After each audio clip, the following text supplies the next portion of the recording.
A cold morning sa ating mga active followers dito sa Facebook page natin. So still on the way pa kami pupunta ng China. Bali dalawa yung puerto namin. Coraje yung barko namin. And since nabutan tayo dito ng February sa Coraje, so naggawa ng drill si Kapitan. Ayan, so nag-drill kami niyan. So fast forward ko na lang kasi tataas yung video kapag ilagay ko lahat ng video.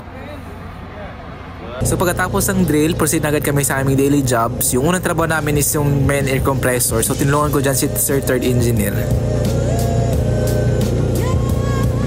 So pagkatapos gumawa ko ng test, which is alkalinity test, chloride test, tsaka yung pH test sa LT, HT, pati sa boiler namin at tsaka sa distillate.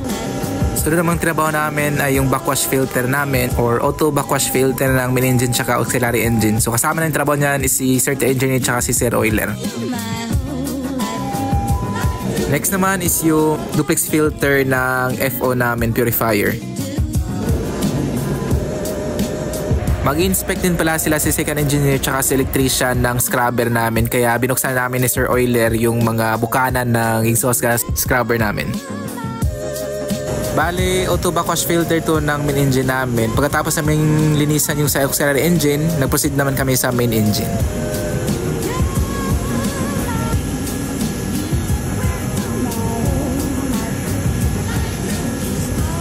Nagtanghali na kami after, and then pagkatapos ko magtanghalian, nilinis ko muna yung kabina ko kasi sobrang dumi na.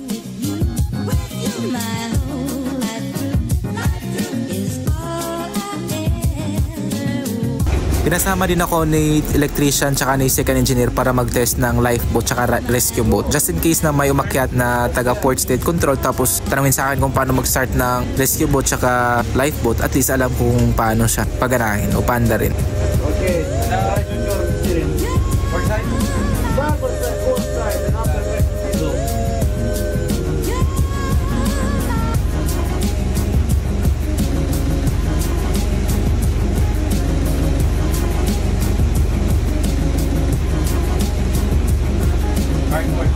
Yeah, go to middle.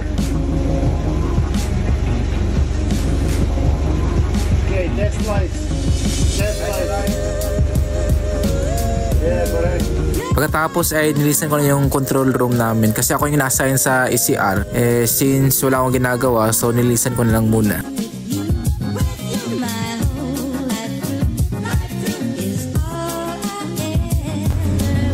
This is gonna be my view for this evening, and tapos na kami sa araw ngayon. So mag-recharge ulit kami para sa susunod na naman na araw. Thank you guys for watching.